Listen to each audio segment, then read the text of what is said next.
दोस्तों नमस्ते। आज सेकेंड ग्रेड का जो ग्रुप ए का पेपर था जो ग्रुप ए का पेपर था और जहाँ तक मुझे लगा और पेपर बहुत शानदार पेपर था। और राजस्थान जीके बिल्कुल बेसिक था। बाकी साइकोलॉजी, करंट और भारत और विश्व वाला बिंदु और पॉलिटी वाला पोर्शन लगभग कठिन था। तो लगभग जिन विद्यार्थियों के 50 या 60, ठीक है ना, 50 और 60 के बीच में स्कोर हो रहा है ना, वो बेहद शानदार स्थिति में है। और पेपर की आउट की कहीं भी कोई सूचना से नहीं है, निष्पक्ष रूप से ये पेपर हुआ ऐसा लग रहा है। और जिन विद्यार्थियों ने तैयारी की उनके मुझे नहीं लगता कि कोई दिक्कत आने वाली। 1 महीने में आप आराम से अच्छे से पढ़ सकते थे, ठीक है। तो मैं जो आज का पेपर था उसमें जो राजस्थान इतिहास के प्रश्न थे मैं उनको हल करवा रहा हूँ। और मैंने आपको परीक्षा से 1 दिन पहले और 1 महीने पहले कहा था कि 10 प्रश्न आते हैं, ठीक है। मैंने आपको ये चीज बताई थी, 10 प्रश्न आते हैं, 8 प्रश्न होते हैं रिपीट और 2 प्रश्न होते हैं नए, ठीक है ना। सेम पैटर्न इस पेपर में रहा। आप प्रश्न मिला लेना, मैं आपको हल करूंगा, बताऊंगा मैंने कि ये प्रश्न कहां पर आपको मैंने बताया है और ओल्ड प्रश्नों का क्या महत्व होता है वो मैं आपको आज बताऊंगा। अगर आपने 8 प्रश्न गलत कर दिए ना, अगर 8% आधार प्रश्न में से अगर आपका एक भी गलत हो गए ना, तो मेरे अनुसार आप मेरे से जुड़ने का आपका कोई मतलब नहीं है, आज भी छोड़कर जा सकते हो। अगर 8% आपने सही कर लिए तो 2 प्रश्नों का मैं तो घट जाएगा। और 2 में से भी बिल्कुल नया मैं मानू तो सिर्फ 1 प्रश्न नया बना है। बिल्कुल नया मैं मानू तो सिर्फ और सिर्फ 1 प्रश्न नया बना है, ठीक है ना। तो ये चीजें हैं। और दूसरी चीज मैं बताऊंगा कि जो मेरी बुक थी ना, राजस्थान ओल्ड इज गोल्ड की, ठीक है ना। राजस्थान ओल्ड इज गोल्ड के 2 भाग थे, ठीक है। भाग 2 थे, एक और 2 भाग थे राजस्थान के। और लगभग राजस्थान जीके के 30% है, जिसमें से 25% इस बुक में से मिल गए हैं, ठीक है ना।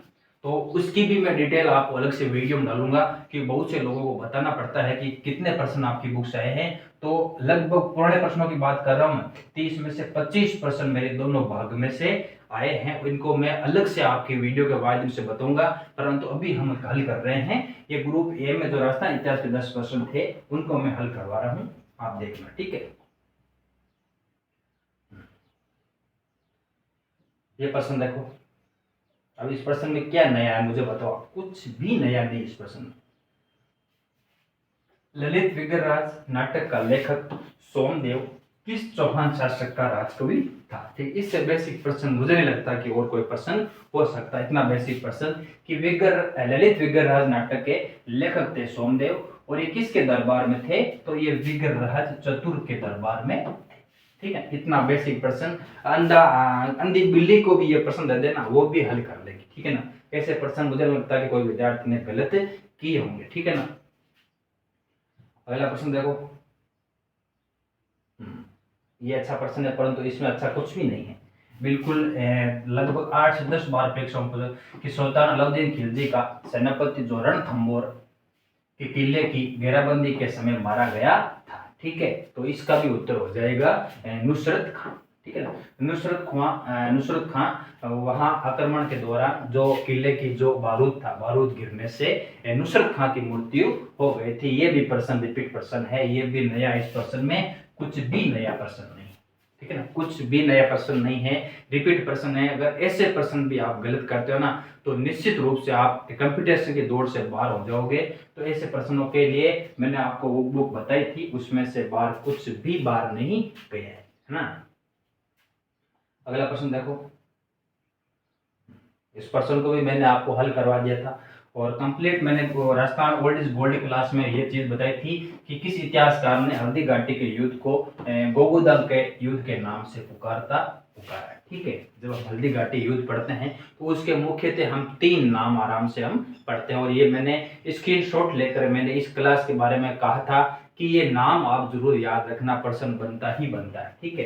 तो हल्दी घाटी के युद्ध को थर्मोपल्ली कौन कहता है, कर्नल जेम्स। मेवाड़ की थर्मोपल्ली कौन कहता है, कर्नल जेम्स टोड थर्मोपल्ली कहता है, ठीक है। अबुल फजल कहता है खमनौर का युद्ध,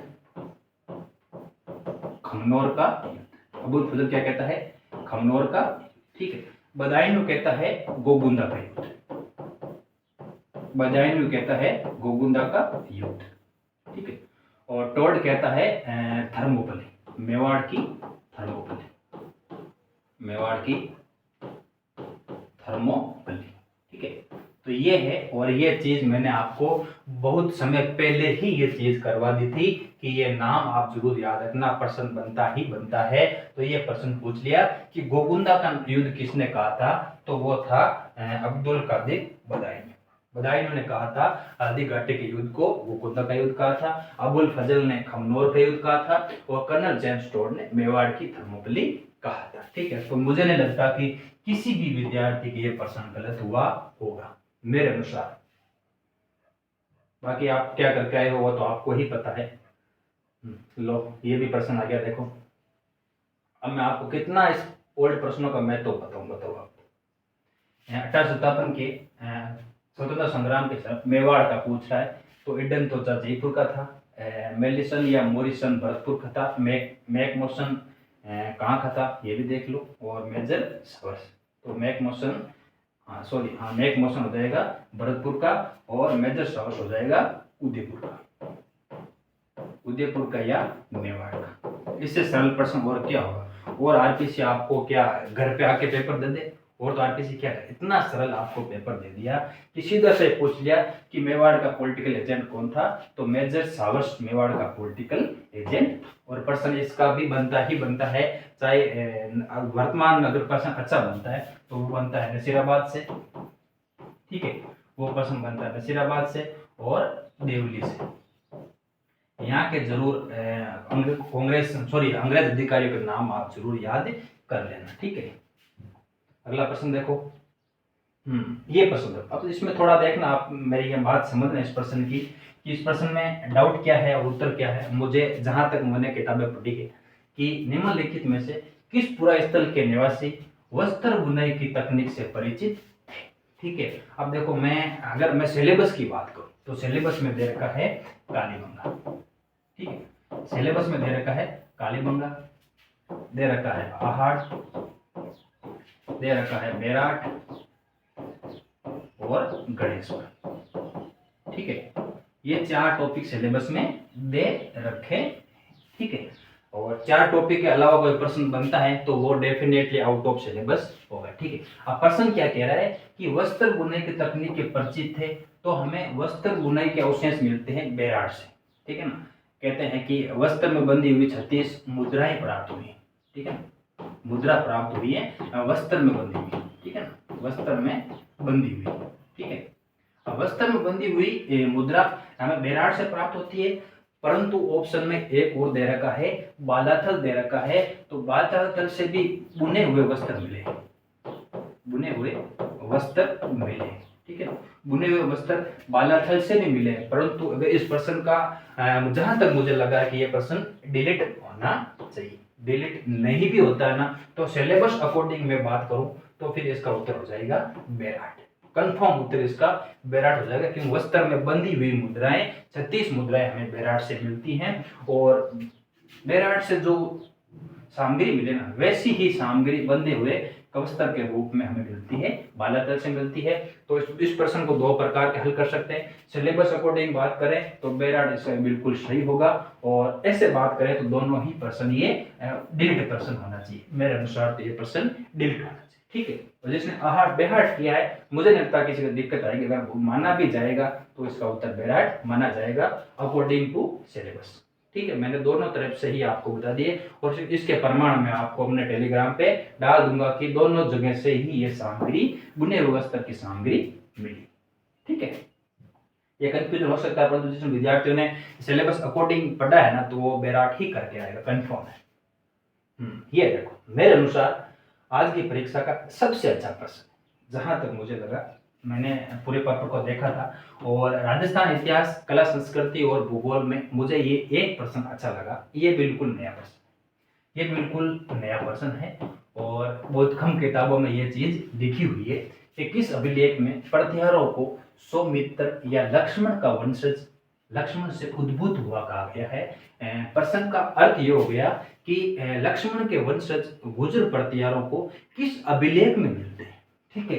देखो यहाँ हम उत्तर की बात करें, जोधपुर अभिलेख या फिर कहते हैं कि घटियाला अभिलेख, ठीक है, वो होगा नहीं। उज्जैन का कोई मतलब है नहीं, ये तो लेख है, तो दो तो ऑप्शन आप काट सकते हो, तो इसका उत्तर हो जाएगा ग्वालियर अभिलेख। इसका है मिहिर भोज का है, मिहिर भोज का है ग्वालियर अभिलेख। इस अभिलेख में कहा गया है कि गुर्जर प्रत्यारों को लक्ष्मण का वंशज इस अभिलेख में बताया गया है, और ये किसके कालीन है, ये मिहिर भोज के कालीन अभिलेख है, ठीक है। तो मेरे अनुसार ये सबसे कठिन हो सकता है इस प्रश्न का। जिन विद्यार्थियों ने ग्वालियर किया ना, वो शाबाश के पात्र हैं, वो वास्तव में ही उनका कंसेप्ट तैयार था, और बहुत कम किताबों में ये चीज मिलती है, ठीक है ना। तो देखो ये मैं पढ़ रहा था, ये पप्पू सिंह प्रजापति की बुक है, उसमें मैंने ये चीज पढ़ी थी कि मिहिर भोज के ग्वालियर अभिलेख में इस वंश को राम के भाई लक्ष्मण, सौमित्र जो उनके प्रत्यार द्वारपाल के वंशज थे, विशुद्ध क्षेत्रीय कहा गया है, ठीक है। ये चीज यहाँ स्पष्ट लिखी हुई है। पप्पू सिंह प्रजापति की प्राचीन भारत की हम किताब पढ़ते हैं, तो वहाँ ये चीज स्पष्ट रूप से लिखी हुई है कि ग्वालियर अभिलेख में गुर्जर प्रत्यारों को राम के भाई लक्ष्मण के वंशज बताए गए, ठीक है। तो ये मुझे लगता है जिस विद्यार्थियों ने ये प्रश्न किया ना, वो शाबाशी के पात्र है ना। अगला प्रश्न देखो, ये प्रश्न देखो मैंने 3 बार हल करवा दिए। अगर ये प्रश्न आप फिर भी गलत करते हो ना, तो लानत है अपने ऊपर, ठीक है। अपने ऊपर शर्म आनी चाहिए अगर ये प्रश्न आप गलत कर रहे हो तो। मैंने 3 बार ये प्रश्न करवा दिया, और मेरे से जुड़ा हुआ विद्यार्थी मुझे नहीं लगता कि ये प्रश्न गलत करेगा। गलत किया है तो बहुत गलत बात है। 1911 और 12 ईस्वी में गोविंद गुरु की गतिविधियों का केंद्र था, ठीक। मैंने स्पष्ट कहा था कि बेटसा ग्राम में वो क्या करते हैं, 1911 में वापस आते हैं, कहां से, गुजरात से। मैंने ये चीज कंफर्म मैंने बताई थी कि गुजरात से वापस आते हैं 1911 में, और अपनी धुनी स्थापित करते हैं बेटसा ग्राम। कहाँ स्थापित करते हैं, बेटसा ग्राम में, और बेटसा ग्राम में ही 1911-1912 में अपनी गतिविधियों का केंद्र भी कहाँ बनाते हैं, बेटसा ही बनाते हैं, और यहीं फिर वापस वो अपना आंदोलन शुरू करते हैं। तो ये बेटसा ग्राम हो गया, बेटसा ग्राम में अपनी धुनी स्थापित करते हैं, और इन्हीं गतिविधियों का केंद्र इस समय ये बेटसा ही रहा था, ठीक है। तो ये प्रश्न अगर आपने हल कर लिया ना, तो मुझे लगता है कि सबसे अच्छी बात है, क्योंकि ये गलत नहीं होना चाहिए। 3 या 4 बार मैं ये चीज बता चुका हूँ मेरी क्लासों में, तो ये प्रश्न कभी गलत नहीं होना चाहिए ना, बेटसा ग्राम, ठीक है। अब देखो यहाँ बहुत सारे विद्यार्थी ढेर हो गए, मुझे जहां तक लगभग इस पर 5 प्रश्न ना, 5 विद्यार्थियों के मुझे मैसेज आए, ठीक है। 5 विद्यार्थियों के मुझे इस पर मैसेज आए कि सर कि हम इसमें कंफ्यूजन हो गए, ठीक है ना।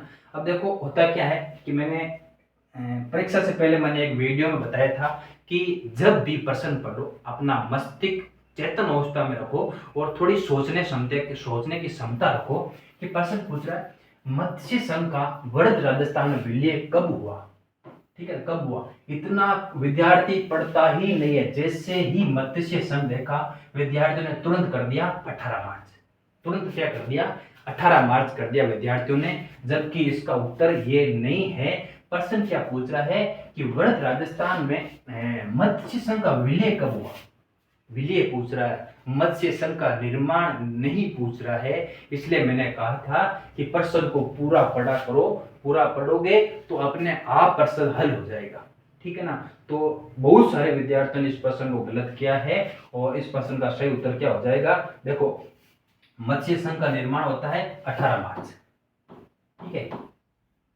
फिर 25 मार्च 9 रियासतों का गठन होता है।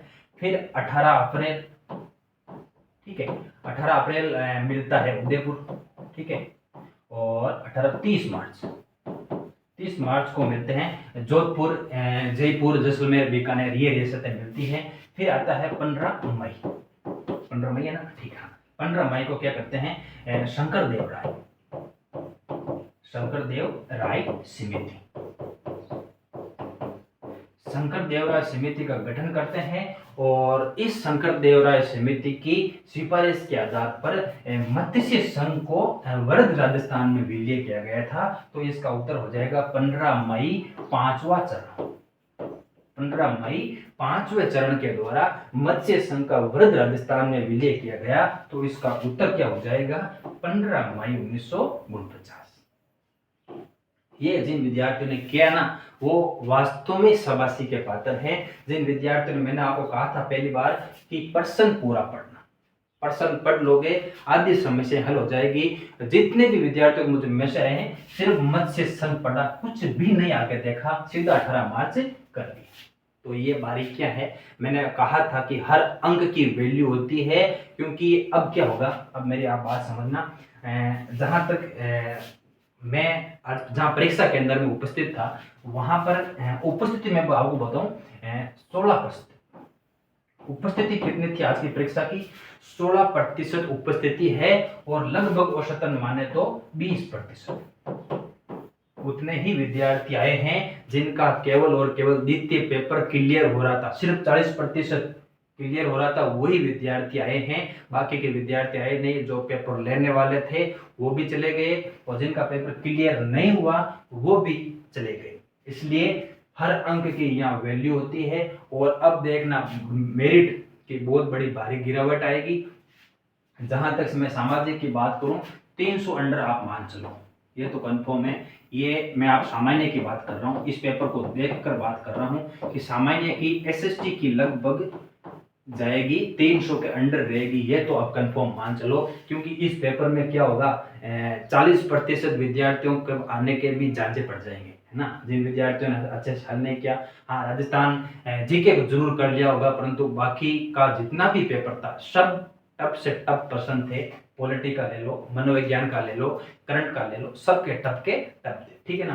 अब यहाँ फायदा ये होगा कि जिस विद्यार्थियों ने यहाँ अच्छा कर लिया ना, सब्जेक्ट में तो अच्छा हो ही गया, और यहाँ से भी लीड ले ली ना 10 से 15 नंबर की, वो सबसे अलग होगा। और मैंने ये चीज कही थी कि जब प्रश्न हल करो तो चेतन अवस्था में रहा करो, 1-2 नंबर का जरूर फायदा होता है। और बाकी की लगभग प्रश्न इतने ही है मेरे अनुसार। हाँ एक और है, ठीक है, हाँ है 2 और प्रश्न है, ठीक है ना। 1942 में किस सत्याग्रही को जोधपुर जेल में भूख हड़ताल के दौरान मृत्यु हो गई थी? इससे सरल प्रश्न क्या होगा? बाल मुकुंद बिस्सा। इससे प्रश्न सरल क्या होगा? बाल मुकुंद बिस्सा की 1942 में इनकी मृत्यु हो गई थी जेल में डालने के कारण। कितनी बार ये प्रश्न बन चुका है, इसका बताने का कोई हार बचा नहीं, ठीक है ना। हाँ ये अच्छा प्रश्न है। नया तो मैं नहीं कहूंगा, क्योंकि जब हम हरविलास शारदा पढ़ते हैं तो हमसे बेसिक सी ये चीज, ठीक है। चांदकर्ण शारदा और हरविलास शारदा राजस्थान में किस संस्था से संबंधित थे, ठीक है ना। अब देखो इस प्रश्न का हम उत्तर मैंने आपको पहले वाले वीडियो में बताया था परीक्षा से पहले कि आप ऑप्शन काट लिया करो। सबसे अच्छा है प्रश्न हल करने का कि आप ऑप्शन काट लो, ठीक है। देखो संघ सभा गुरु गोविंद सिंह होगा ने, इंडियन एसोसिएशन इनका यहाँ से कोई संबंध नहीं है, तो इंडिया लेवल की है। महाजन सभा ये हम नहीं पढ़ते हैं। बाकी बचा क्या? आर्य समाज। अगर आप ये प्रश्न ऑप्शन नहीं भी काटते हो ना, इन दो में से भी आप करते हो तो 50-50 आपका चांस होता है। परंतु हरविलास शारदा का विशेष कर तो हम कहते हैं कि 1929 में हम पढ़ते हैं, बाल विवाह वाले पढ़ते हैं। परंतु अजमेर में आर्य समाज को फैलाने में, ये आर्य समाज की संस्था के रूप में कार्य करने में भी उनका बहुत बड़ा योगदान था। तो इसका उत्तर हो जाएगा आर्य समाज। इसका उत्तर क्या हो जाएगा? आर्य समाज। 2 ऑप्शन काट सकते हो, मैंने कहा था। और 50-50 में आप रिस्क ले सकते हो, ये चीज मैंने आपको बताई थी। ये ऐसा प्रश्न था, ठीक है। महाजन सभा आपने नहीं भी पढ़ा होगा तो भी कोई दिक्कत नहीं, ठीक है। ये प्रश्न है, वो शायद प्रश्न होगा एक, हाँ है। अब देखो कितना इजी प्रश्न है, बताओ इससे इजी प्रश्न और क्या होगा? निम्नलिखित में से कौन सी रचना कानड़ देव और अलाउद्दीन खिलजी के आपसी संबंधों की जानकारी देती है, ठीक है। अब देखो आप ऑप्शन काट के भी कर सकते हो कि सूजन चरित होगा नहीं, एक लिंग महामती मेवाड़ से है, पद्मावत का यहाँ से कोई संबंध नहीं है, तो पीछे बसता कौन? वीरमदेव सोनगरा की बात है। वीरमदेव सोनगरा की बात, वीरमदेव इसका कानड़ देव का पुत्र था, तो इतना तो आप अंदाज लगा ही सकते हो। और ये सारे प्रश्न मेरे ओल्ड इज गोल्ड किताब में है। एक प्रश्न सिर्फ बाहर से आया जो नया बना है, बाकी सारे प्रश्न ओल्ड इज गोल्ड किताब में, ठीक है। कितना बेसिक प्रश्न है। आप अगर ऐसे प्रश्नों को भी गलत करोगे ना तो निश्चित रूप से हम हार जाएंगे, ऐसा हम जीत नहीं सकते, ठीक है, तो ये प्रश्न थे, मुझे लगता है इतने ही प्रश्न है। हाँ ठीक, इतने ही प्रश्न है। ठीक है, और ग्रुप बी का भी अभी पेपर हो गया है, ग्रुप बी का भी पेपर हो गया है, तो वो भी मैं कोशिश करूंगा कि कल सुबह उसको हल करवा दूं। ये थे राजस्थान इतिहास के प्रश्न। मैंने आपको कहा था 10 प्रश्न बनेंगे, 8 प्रश्न रिपीट होंगे, 2 प्रश्न नहीं होंगे। ये चीज आपको मैंने परीक्षा से पहले बताई थी। अगर आप यहाँ से 8 प्रश्न अच्छा कर लोगे तो यहाँ ज्यादा कोई दिक्कत नहीं आएगी। 2 प्रश्न आप छोड़ भी सकते हो, ये भी मैंने चीज कही थी कि 2 प्रश्न आप छोड़ दे सकते हो, कोई दिक्कत नहीं आएगी। ये 8 जरूर आप सही कर लेना। ठीक है, तो मुझे लगता है कि 8 नहीं, आपने 10 में से 10 किए हैं, ऐसी मुझे आपसे उम्मीद है। और जल्द ही आपका, जहां तक मुझे लग रहा है कि अगस्त में आपका, मुझे लगता है कि 2 गुना की सूची लगभग आ जाएगी, ये कंफर्म सूचना है। तो निश्चित रहें, फर्स्ट ग्रेड के परिणाम भी आएंगे, सेकेंड ग्रेड के परिणाम भी आएंगे, थर्ड ग्रेड के परिणाम आएंगे, सब आएगा, सब मंगल होगा और हम जीत जाएंगे, इसी उम्मीद के साथ कल मैं आपको बी ग्रुप वाला हल करवा दूंगा। ठीक है, धन्यवाद।